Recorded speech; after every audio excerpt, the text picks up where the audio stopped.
The idea of comparing yourself to others, of gauging your progress, of seeing where you stand compared to others in your professional career or in your life as a business owner or heck as a human being. It's all human nature. It's not something that we can avoid, but we can either use it to our detriment or we can use it as a source of inspiration. Let's talk about it. Stay tuned.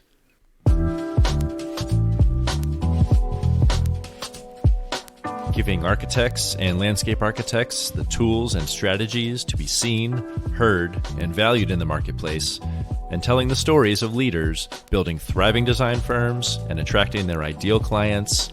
This is From Architecture to Profitecture. I'm your host, Jay Krakowski. Let's get started. Fellow and future Profitex, hello. How are you? Welcome to this week's show where we're talking about comparing ourselves to others and the good and the bad of it, or rather the bad and the good of it. Falling victim to comparison-itis, as I have often heard it called.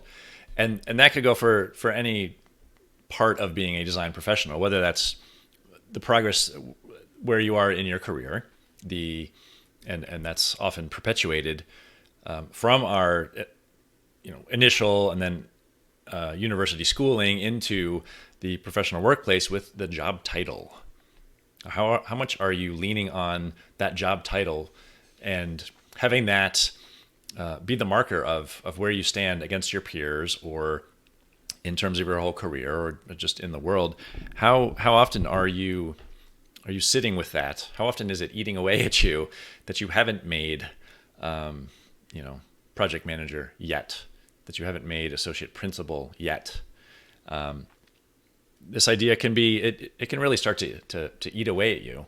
And it's just something that we were kind of all raised with, at least in the Western educational system, to as a mode of comparison.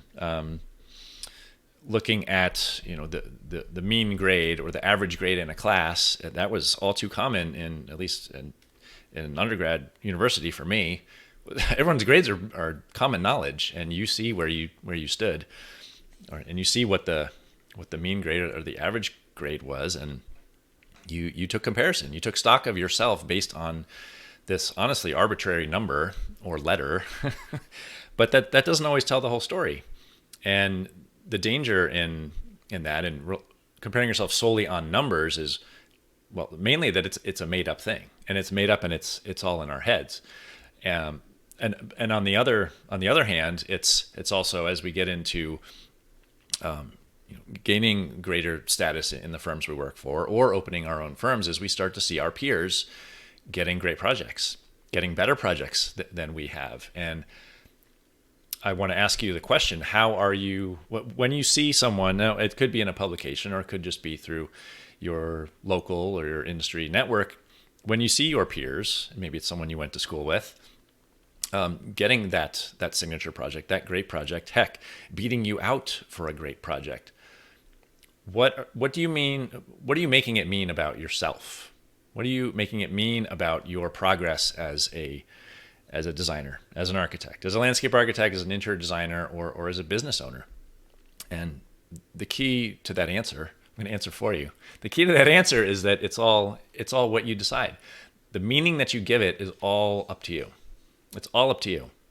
And the danger in creating a negative meaning to that is that those ideas of comparison, like on the turning to the dark side, so to speak, I'll throw a Star Wars reference in there, is that it could turn into envy. Envy is almost one step beyond jealousy. It's almost that you want to see the other person fail, or that news of troubles in their project or construction delays, or perhaps them losing out on a competitive RFP, RFQ that maybe that you participated in, maybe you didn't.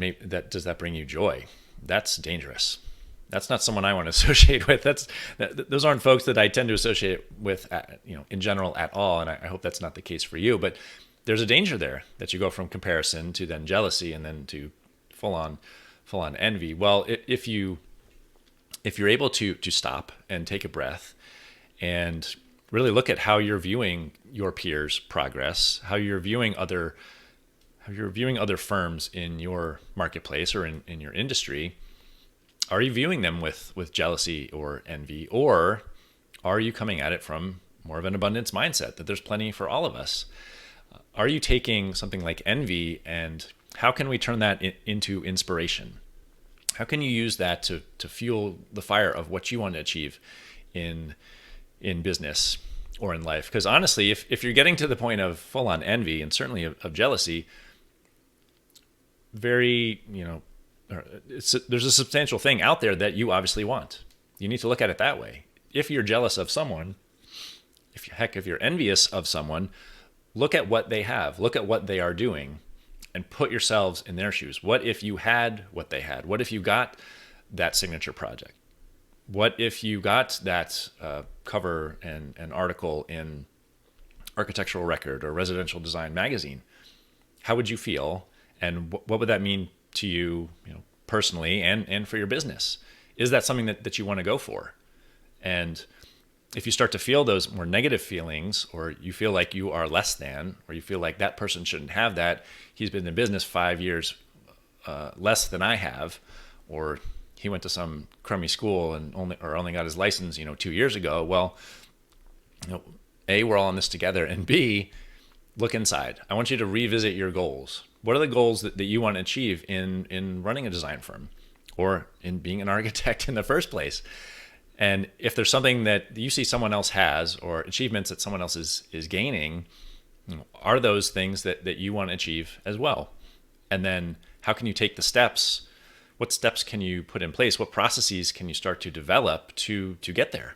Now, it may not be next week, but revisit your 5-year plan or your 10-year plan if you've gone out that far.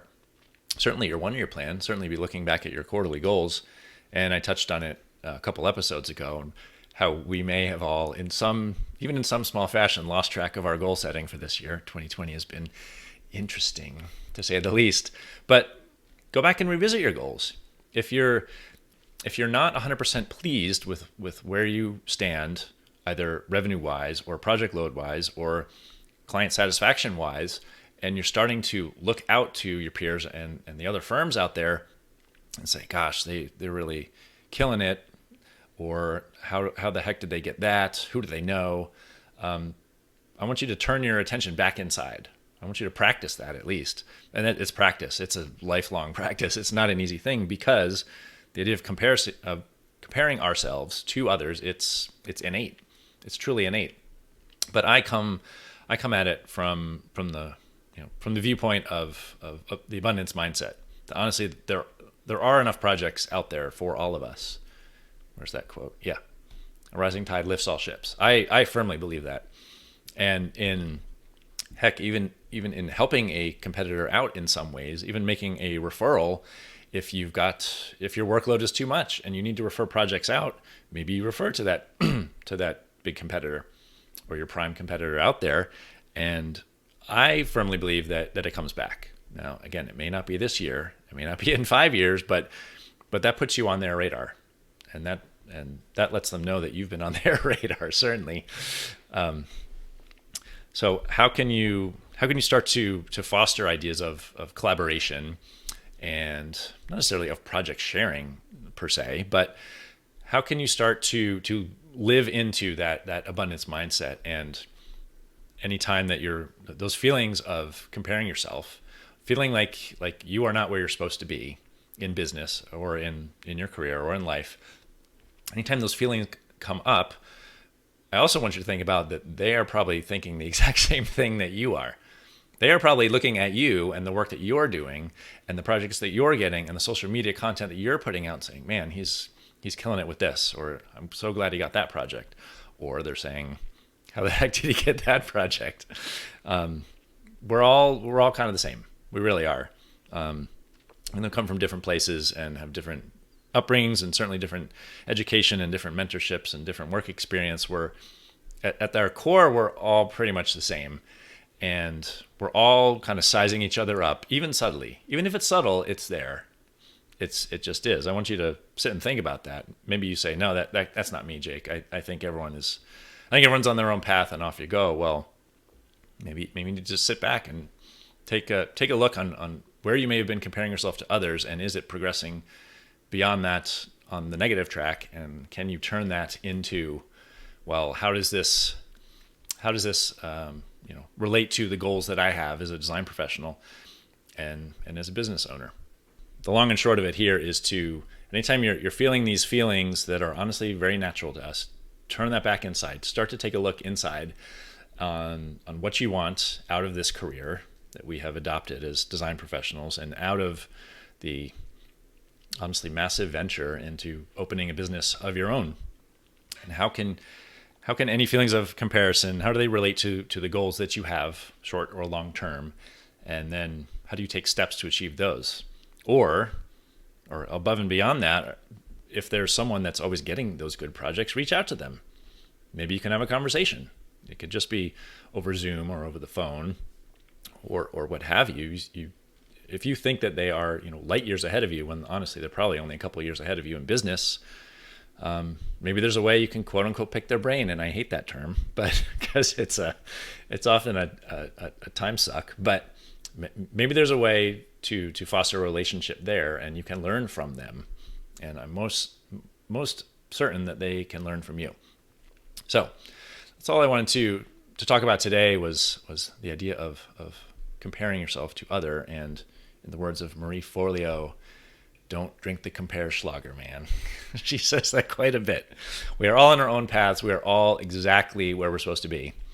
No matter where you are, no matter what kind of year you've had this year, staff-wise, project-wise, revenue-wise, we're all exactly where we're supposed to be, and we're all, honestly, I think it's kind of like a slingshot or rubber band. It's getting stretched, and come 2021, I have a feeling, there's going to be the release, and off we go. In fact, a lot of my colleagues have started to feel that already, where business feels almost like it did 18 months ago, almost, if not completely, then almost there. And things are just going to keep chugging along. I believe that.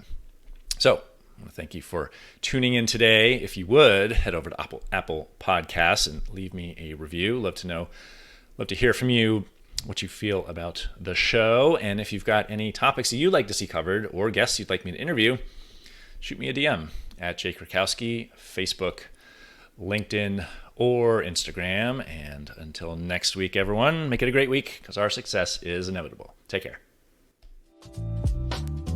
Thank you so much for tuning in.